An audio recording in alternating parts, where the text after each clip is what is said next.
बसहा चढ़ल शिवजी आवेलन गौरा के समुझावेलन हो। बसहा चढ़ल शिवजी आवेलन गौरा के समुझावेलन हो। तोहर पापा कइले सुमित्रा जग तोहे ना बोलावेलन हो। तोहर पापा कइलन सुमित्रा जग तोहे ना बोलावेलन हो। बिना रे बोलवले जनी जइह गौरा होई नाही आदर हो। तोहर पापा कइले सुमित्रा जग तोहे ना बोलावेले हो। एतना वचन गौरा सुनेली सुनहु नाही पावेली हो।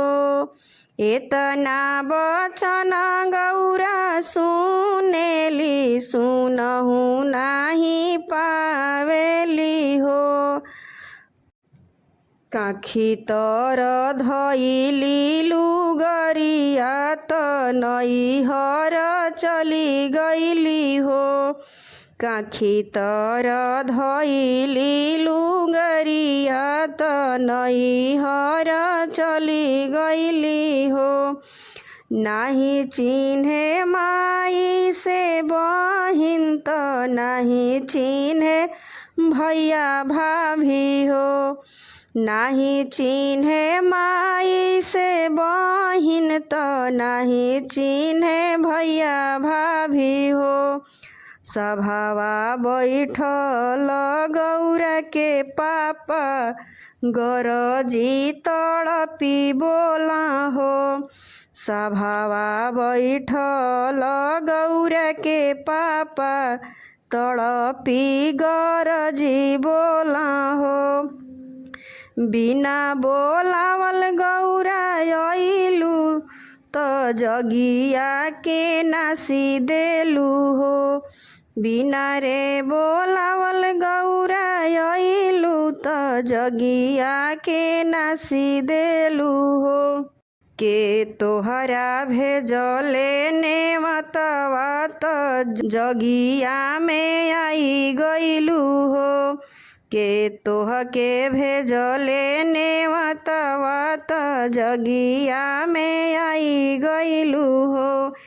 एतना वचन गौरा सुनेली सुनहु नाही पावेली हो। एतना वचन गौरा सुनेली सुनहु नाही पावेली हो। कूदी गइली ओही हवन कुंड त जरी के भस्म भइली हो। बसहा चढ़ल शिवजी आवेले डांडो मचावेले हो। बसहा चढ़ल शिवजी आवेले डांडो मचावेले हो।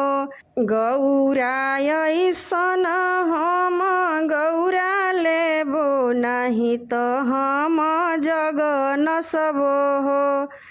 गौरा ऐसन हम गौरा लेबो नाही त जग नसबो हो।